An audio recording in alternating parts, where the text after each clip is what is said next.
Hola, buenas noches, jóvenes.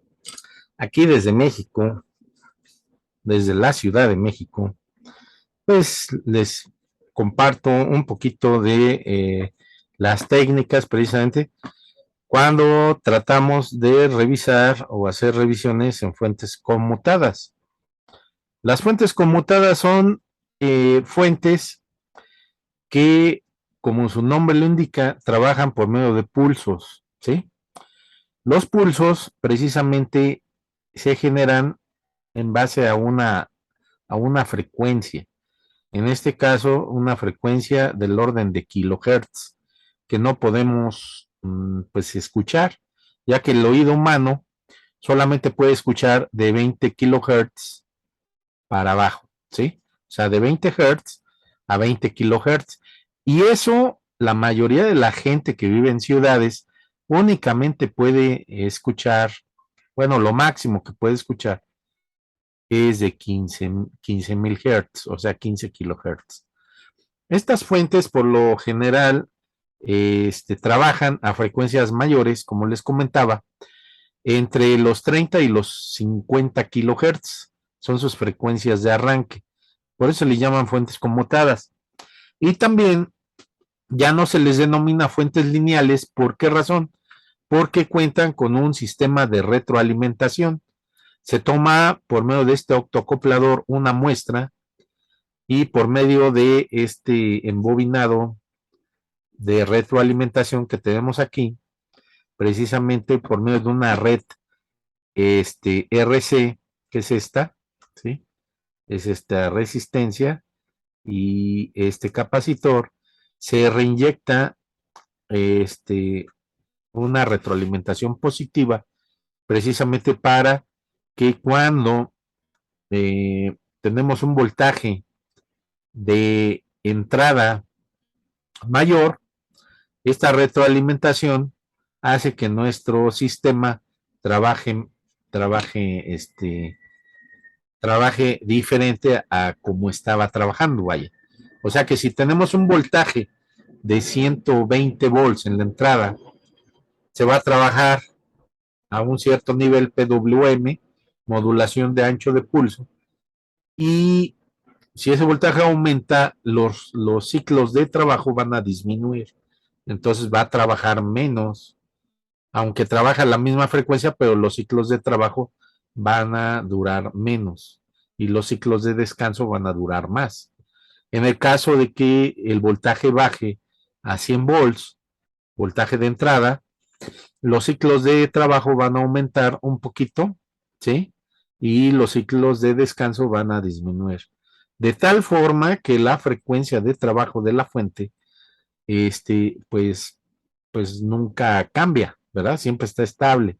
Gracias precisamente a la interacción de este MOSFET, que aquí viene en forma de circuito integrado, ¿sí?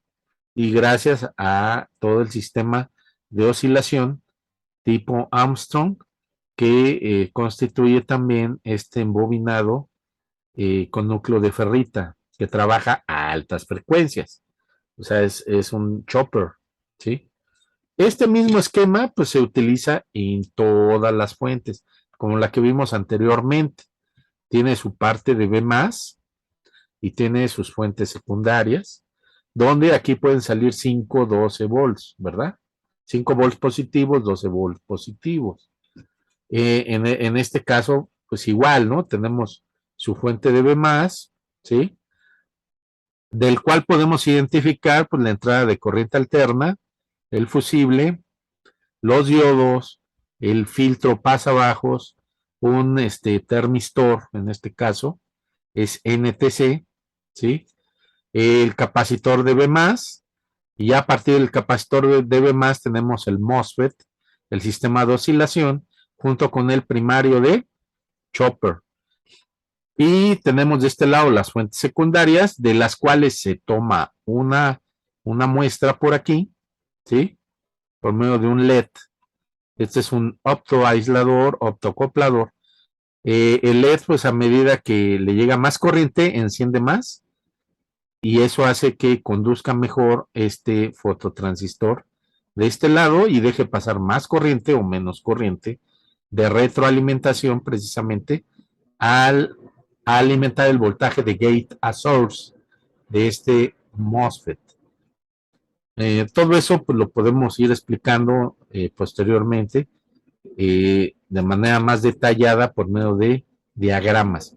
Entonces, este es el sistema de retroalimentación oscilante, obviamente, de una fuente que no es lineal, sino que es una fuente conmutada y que cuenta con retroalimentación basada precisamente en optoaislador, ¿sí? Y en ocasiones viene también este circuito integrado como si fuera un diodo Zener, ¿no? ¿Sí? El circuito que precisamente nos permite tener una retroalimentación positiva en el sistema, ¿sí? Que una vez que arranca nuestro sistema, nuestro arranque va a permitir que la señal se mantenga durante todo el tiempo que esté trabajando la fuente conmutada. Por eso es tan importante contar con un frecuencímetro y ese frecuencímetro, pues simplemente por medio de inducción podemos extraer señales de este tipo de fuentecitas. ¿Ok? Bueno, pues vamos a hacer un reconocimiento rápido, pues así como lo hicimos con esta otra fuente, que se van a dar cuenta, pues que prácticamente cuentan con los mismos componentes, ¿no? Aunque están acomodados de diferente forma.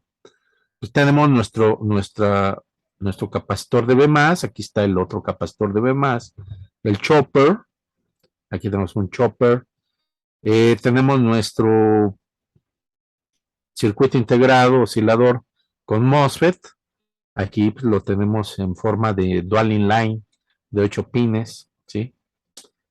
Y tenemos nuestro filtro pasabajos, tal y como está aquí, los mismos componentes, puente rectificador con cuatro diodos, aquí tenemos igual 4 diodos, puente rectificador, ¿sí? Basado en 4 diodos, fusible de cristal, igual fusible de cristal, nada más que aquí pues no contamos con la protección de los varistores, ¿verdad? Sino que tenemos aquí una pequeña protección basada en termistor, que es un dispositivo, en este caso es un dispositivo semiconductor, ¿sí? Este dispositivo semiconductor que va a variar su resistencia con respecto a la temperatura. A mayor corriente, mayor temperatura, menor resistencia, ¿sí? En este caso, NTC. Si fuera PTC, a mayor corriente, mayor temperatura, mayor resistencia. Y pues, eso va a permitir un control de la corriente precisamente en nuestra fuente conmutada, ¿sí? O la otra protección, pues viene siendo este fusible de cristal, ¿sí? De 1 ampere a 250 volts, ¿ok? Esta es la entrada de alterna, aquí tenemos también una entrada de alterna, y pues como verán, pues son muy similares, ¿sí? En general, el esquema básico de la fuente conmutada, pues no cambia mucho, ¿sí? Entonces, lo primero que vamos a revisar, como siempre, pues va a ser el fusible, ¿verdad? Con la prueba de continuidad. Ahí está. Continuidad, ¿sí? Posteriormente, pues vamos a checar el termistor, que es una resistencia de bajo valor.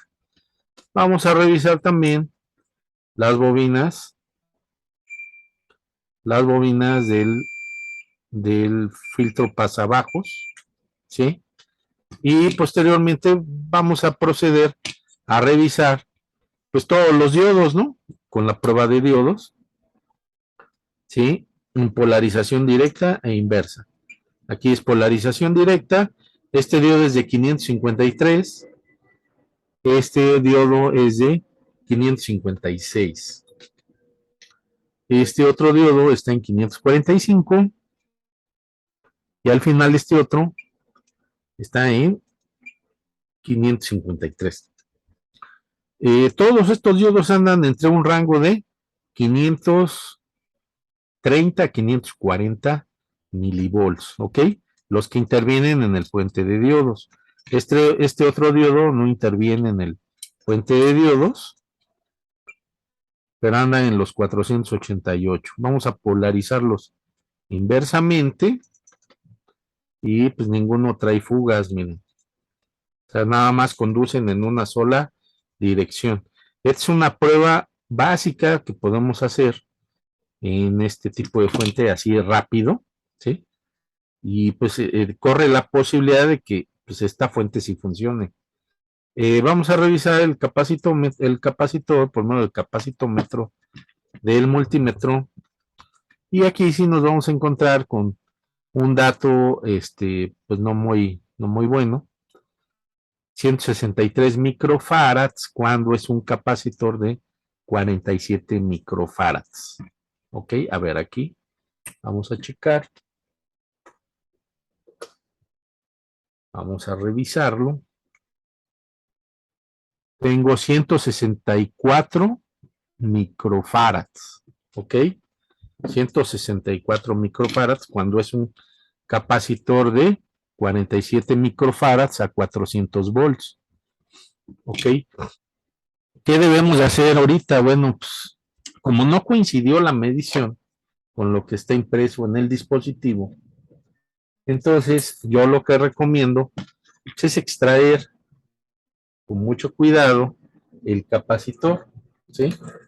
Habrá que extraerlo y al extraerlo, pues, pues ya realizaremos la medición externa, ¿sí?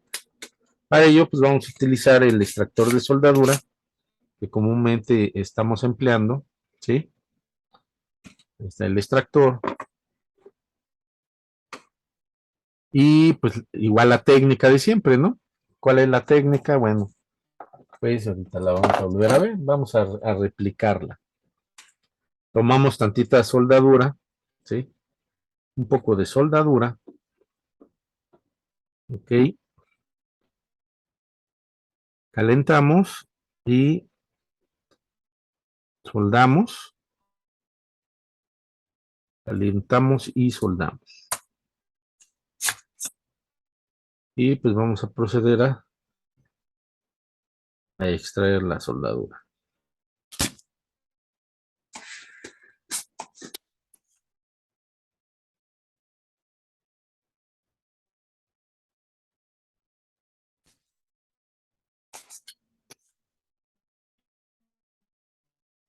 Ya prácticamente extrajimos toda la soldadura, perdone, se movió un poquito el tripié.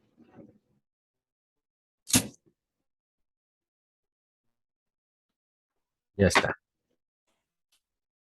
Por eso en la mayoría de los casos conviene retirar el capacitor. Si ustedes observan, aquí tenemos la parte negativa, ¿sí?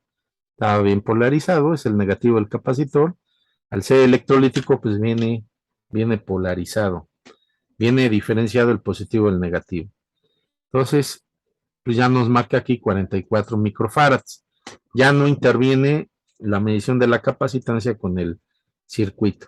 De 47 a 44 microfarads, pues hay un menos de un 10%. Decimos que pues está todavía en buena condición.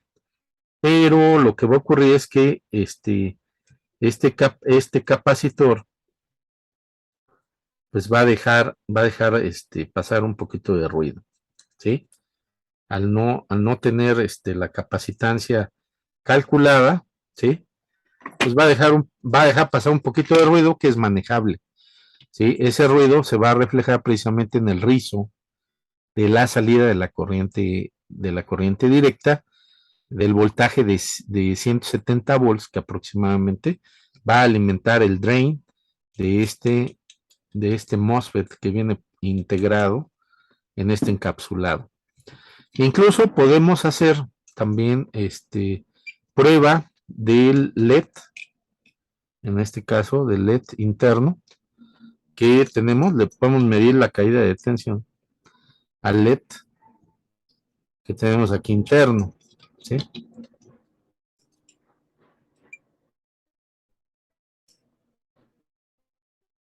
Aquí tenemos una calle de tensión de un volt. Y aquí está la calle de tensión de un LED clásico de 1.9 volts. ¿Sí? Pues este es básicamente las pruebas básicas que le podríamos hacer a esta fuente conmutada. Podemos hacer también mediciones de continuidad, en este caso de los embobinados. Este es un embobinado que no tiene que ver con este otro, es otro embobinado primario. Es el embobinado primario precisamente de nuestro chopper. De hecho, esta línea es la línea de alimentación de los, es decir, de los 170 volts. Y aquí tenemos el drain de este MOSFET, ¿ok?